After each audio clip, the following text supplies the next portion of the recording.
And he said, my job is to provide you air cover. So you go and do that stuff, but if it goes wrong, I provide you air cover. And intrinsically, that made me want to try new stuff. People saying, folks, let's make this a safe space. This is safe, let's come forth with our opinions and all that kind of good stuff. But there's nothing done to make it so. It's not a management activity, it's a leadership activity.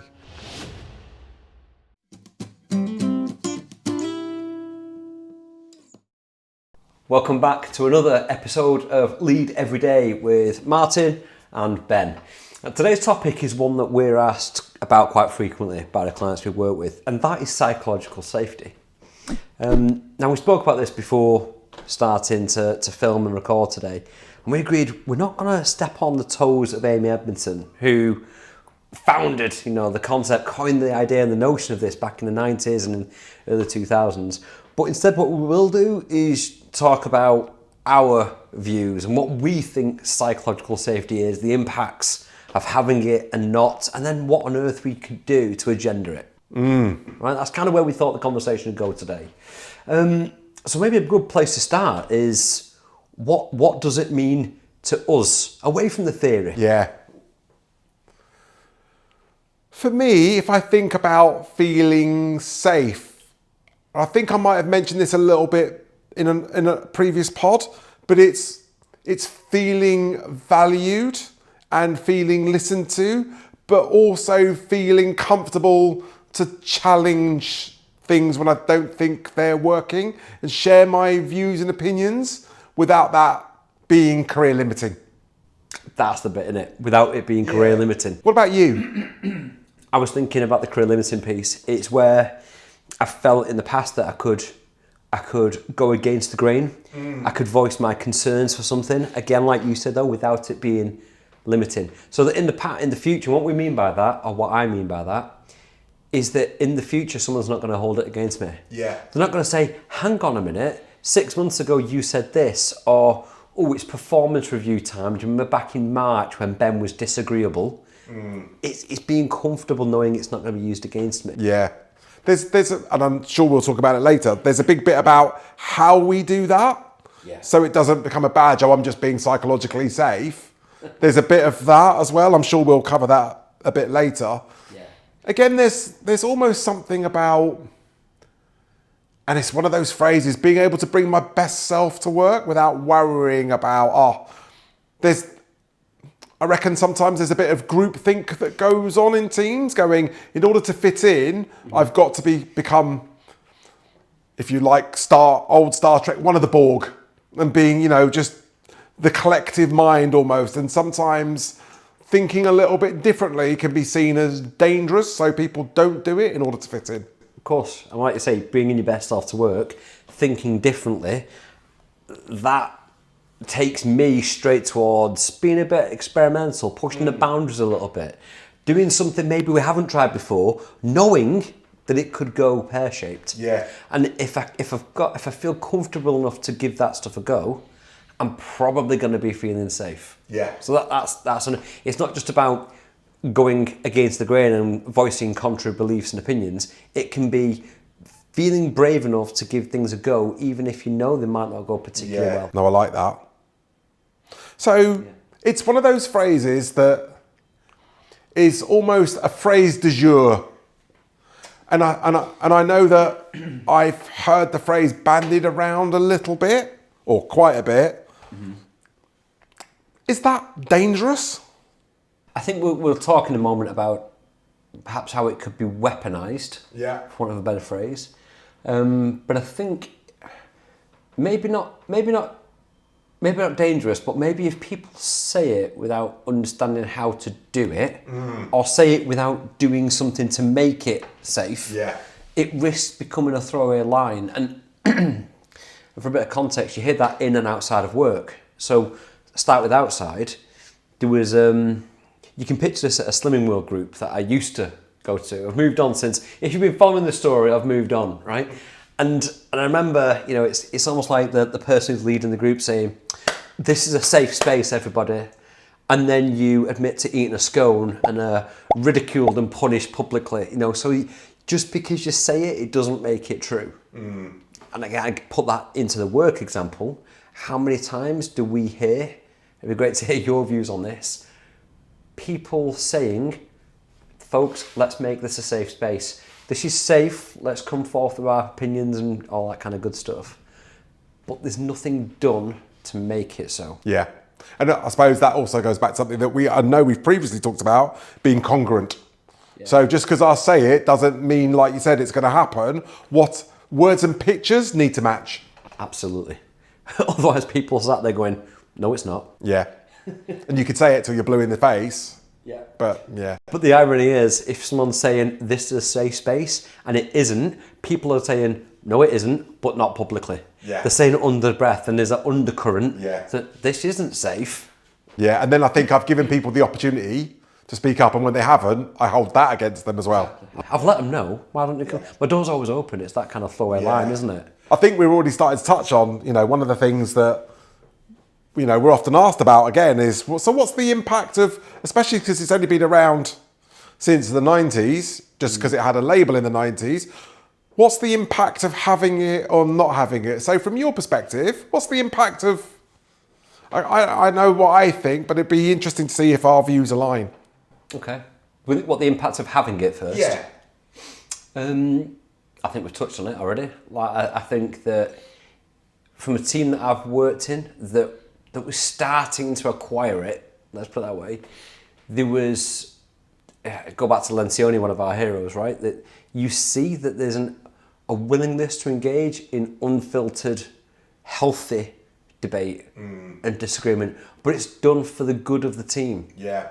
And so that is one impact of having it, one kind of symptom of it being there, which is priceless. Yeah. That's so important for a team. How about you?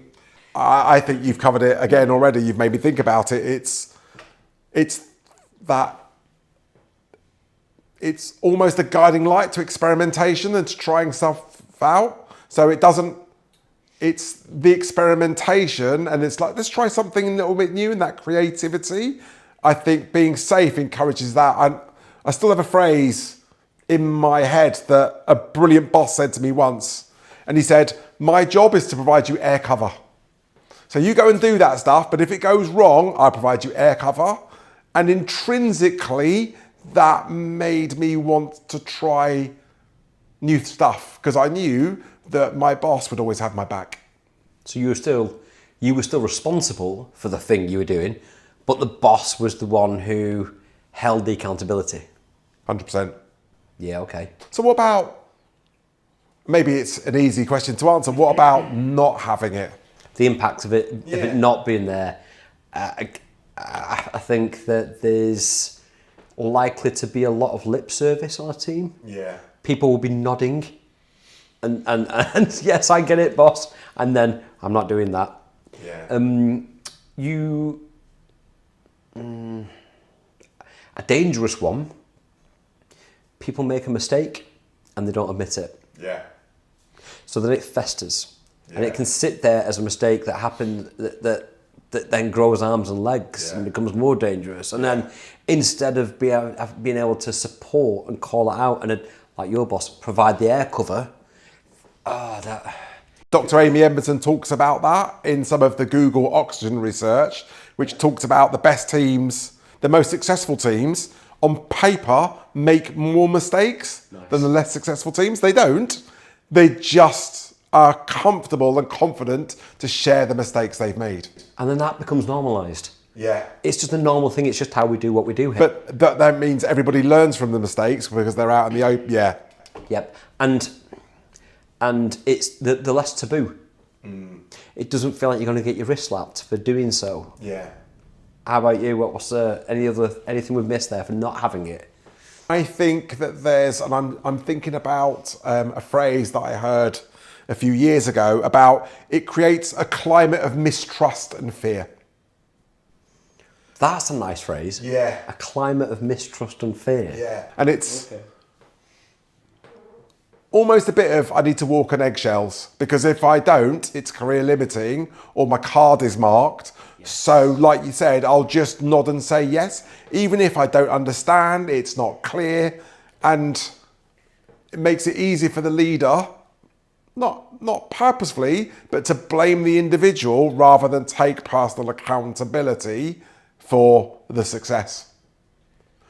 Right. If I don't understand something, I need to feel really comfortable to be able to say, I don't understand. Yeah. Yeah. Rather than, I better not say anything and I'll go and do it and hopefully it won't go wrong. And again, that's what some of the Google oxygen research brought out. And it was fascinating. I think I've been in both of those. I've been on both sides of that fence, I think, with teams. And yeah, it's interesting. From the outside looking in, the team where I felt most unsafe, someone would have looked and said, that's a really highly functional team, they're killing it. But then from the team that I didn't look, that presented me with an opportunity to feel really safe and comfortable and admit mistakes and challenge and engage in conflict, someone looking in would look at that and say, wow, that's dysfunctional. Yeah. Yeah, and it goes back to your thing, that Lencioni thing about having that, challenging the team. People come in and go, whoa, that's difficult. And actually the team are like going, no, this is just how we operate. We're fine with it. We feel comfortable enough to challenge each other openly. Yeah. Now this is this people that I know, I work with, friends, family, that would say, oh, psychological safety. They'll put it in the category of, that's fluff. That's just a work phrase that's banded around in HR departments. It doesn't mean or achieve anything. What would we say to that sort of comment? From a personal perspective, I get it, because sometimes these things get labelled and badged and they come out as it's psychologically safe. Oh, we need to make it safe. We need to make that. Before the 1990s, that phrase didn't exist, but still the best leaders made it safe for their people. They just didn't call it anything. So it goes back to that thing.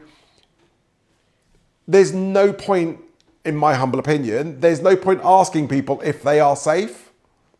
It's a daft question. Yeah. They'll demonstrate they are safe by openly and respectfully challenging you. Mm-hmm. So that's when you've got it. If your team are, when we work together, I think it took us a bit of time to develop that safety with one another. Yeah, you're trying to figure out the rules of the game. Yeah. You're trying to figure out what can I not get away with, but what's expected. Yeah, so, we talk about operating principles and setting that, and that's something that we'll probably cover another time, or we might refer to it a little bit. Mm-hmm. But it's, I still go back to, and it still affects you, is when you get sort of anonymous feedback from your team on a staff survey, and you're like, what? How could they be saying that? Because they weren't able to say it to your face. So you haven't created an environment where they feel able to. Now that almost might be a legacy thing as well, but you've got to know as a leader going, there's no point saying to somebody, how are you? If the only answer you're going to get back is fine. Yes. And I suppose that's a symptom, that's a good sign of safety not being there. So if you're sat there thinking, how do I know if I have it? Have I got it, have I not? Then if you're being surprised on things like those anonymous staff survey questionnaires, then probably a good sign you've got some work to do. Yeah. And that might not always be your responsibility. That might be collective responsibility. And that's where operating principles, and I'm sure we'll talk about that another time, come in. So the team set the rules of the game up. So we all understand the rules that we're playing by. And just because you're the leader, sometimes you need to take a backseat and be part of the team. And other times you need to come to the front. And it's almost like going, and this is Tuckman's theory of group development. In the best team, in the most high-performing teams, according to Tuckman, you don't know who the leader is, because it just shifts depending on what activity you're doing. Now that's for another pod. So, try not to throw too much stuff into this one. But I would go in a team where there's no surprises and people can talk to you about the things that are really bothering them without feeling judged. that's a safe team. Yeah. And I don't think that's fluffy at all. No. If people are coming out and ringing you up going, listen, boss, got to have a chat about this, my friend, because that didn't feel on. Yeah. I think people who would say, oh, psychological safety is fluffy, me and my team, we just do this. They just tell me. Well, that's a safe team. Yeah. But it's also how they tell you, not just what they do. So there's some skill in it as well. Yes. You know, somebody just having an absolute rant at you, they might feel safe, but that, for me, that's not a signifier of psychological safety. That's someone having a rant at you. It's something slightly different. The risk, I suppose, with that is if somebody has a little bit of knowledge around what psychological safety is, or have heard about the phrase, and then use that as a badge or a license or a weapon to help, right, because I've got this phrase now, which I know HR departments love, I can be a swine. I can come out and say, I can give it to people as I want to tell them. And that is far from being psychologically safe. That's being emotionally unintelligent. Perfectly put. Perfectly put. Because what's again, psychologically safe, the purpose of saying something is to make things better, not just to get stuff off your chest. So it's got to have purpose to it. If there might be times when I've gone to my boss and just said, I need a rant. And they go for it. Yeah. And I have a rant. And actually, I do that because I know I'm not going to be judged, and they know it's a rant, and I know it's a rant, and I'm getting it off my chest, and they go, yeah, okay, cool. But you've chosen the right person at the right time in the right space to have that rant. Yes. Which is important. Yes. Yeah. 100%. And you feel safe enough with the boss to have a rant, but it doesn't mean that you might have the psychological safety to do that with the boss, but it doesn't mean that you automatically have the license, carte blanche, to go and have that rant with anyone, anywhere. 100%. Because it's a safe place to be. 100%. Yeah, okay, interesting.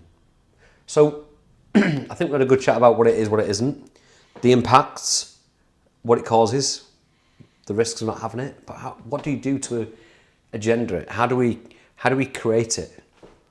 And again, it goes back to a lot of the things that Ben and I talk about.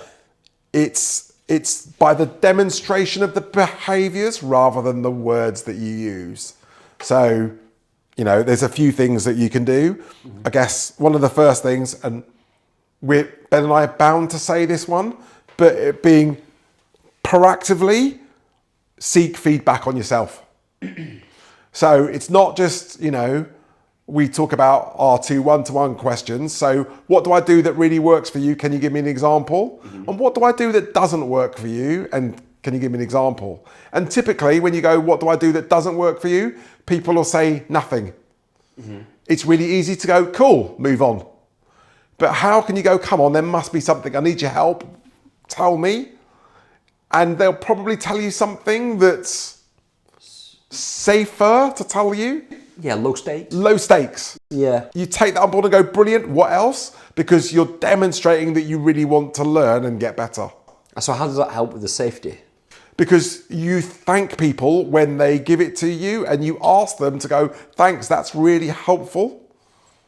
And I guess they go, well, that wasn't as scary as what I thought it might be. And then you go, knowing that thing's the first thing, you go, and what else? Nice. Nice. And that's when they can tell you probably the real thing that they'd like to get off the chest, right? But they feel like they've got the license to do so because you didn't blow up the first time they said that little thing to you. Yeah, totally. Okay. What about you? Okay. What's one of the things you do? You've touched on operating principles a couple of times. We've said this, and I think there really is legs in that for a separate podcast, so we can do that. But it's all about creating the rules of engagement. So if you can explain, if you can offer the clarity and the certainty, a golden rule there again, to a team and say, here's the what's the word I'm looking for? The criteria, the ballpark, the pen, the field, the scope that I would suggest we play in. Here's the area where we don't. Yeah. We don't step in this space here. People can think, oh, well, that's cool then. I don't need to be told exactly what to do, but at least I've got the clarity and certainty where if I do stuff within this arena, that's cool, right? So I've got And that's especially important where you're not just talking about people's tasks, but you're helping people with a bit of clarity and certainty around what's expected of them behaviourally. Because then they go, okay, well, if I do that stuff, I'm cool. But it's the what and the how. This is how to do it. Absolutely. Yeah, no, I love that. And that takes a bit of work, though. You can't just tell people how they should behave today. That takes a bit of crafting. So we'll talk about that on a separate pod. Yeah. I guess then there's another thing there about being able to admit your mistakes, to show that it's safe to admit your mistakes and what you've learned. A colleague of ours, Christine, has a brilliant phrase, learning. And that's failing while learning. And how do I celebrate the fail? So actually by demonstrating to people it's all right, and I know we've already talked about this, that is not a sign of weakness. We talk about those 3 big leadership characteristics, one of them being humility. That is just not a sign of weakness. That is a sign of strength. Goes back to, if you want someone to demonstrate a behaviour, go there first. Nice. Yeah, you're giving them that license, right? Yeah. And then when they share their mistakes, celebrate it. Great learn. What you take away from that? How do we share that with the rest of the team? And that's the point I was going to come on to was it can take a bit of courage for the team to go there and raise something that's been, on their chests for a while, or disagree with something that you're saying. So as I think as the lead of the team, it's your duty to encourage that debate, encourage the challenge. 100%. It's too easy to go, any questions? No? Okay, let's move on. Yes. No, stop there. Guys, I suspect you've got questions. I'd love to hear a couple of them. Yeah, and look, it's just my view. That doesn't, it's what we say in a lot of our podcasts, doesn't make me right. I want to know what you think. Folks, I need your help. Yeah. I need your help. Yeah. What am I missing here? What have I not thought about that you can help me with? Right. Just that stuff, right? Encourage it. Yeah. I guess the last big one for me would be, how do we demonstrate that we value learning as much as we value task achievement? So do we put the same emphasis on learning and failing from learning as we do on task achievement? Because, it goes back to something that we said previously, what gets measured gets done. So if we measure and reward learning as much as we measure and reward achievement, that demonstrates to people that we're not just talking the talk, we're walking the walk. I hate that phrase. I know I used it, apologies. But again, there's that congruency that I'm not just saying the words, I'm demonstrating the behaviour that goes with it. And none of that is easy. There's 6 things there that we've just talked about. None of that stuff is easy. It feels really easy in this kind of isolated podcast world, doesn't it, to say that stuff and spout it out? But when in practice, we felt it. We felt it being difficult. Absolutely. Especially when you're asking people to be honest with you about what they really think and believe. And I know from a personal perspective, in a few of the teams that I've led, I definitely haven't got there with everybody. But it's almost, how do you tilt it so that most of the team are doing that? So you can get people to, I haven't, when Ben and I first worked together, I don't think you were particularly honest with me, but that's taken time and a bit of trust, and how do we build up that relationship to go, you know what, that's okay. And the same with me to you. I'm like, there were bits of things that I, wanted to say that I didn't say because I didn't want to ruin the relationship, but actually that builds the relationship, that builds that level of trust. So then I was just thinking, as you said that, there were some things, yeah, you're right, at the start, it was just, I'm not going to agree to everything, but I'll go along with the flow. I won't upset the apple cart for a while. It's new, the relationship, it's all forming, it's the honeymoon period of the relationship, But what sort of things did we do then that you think, because I've got one. And it's not about us, right? But I just wanted, if people are sat there going, well, what did you do then to help move that dial? Yeah. So there was one thing for me that I think really helped, and it was showing genuine interest in the person.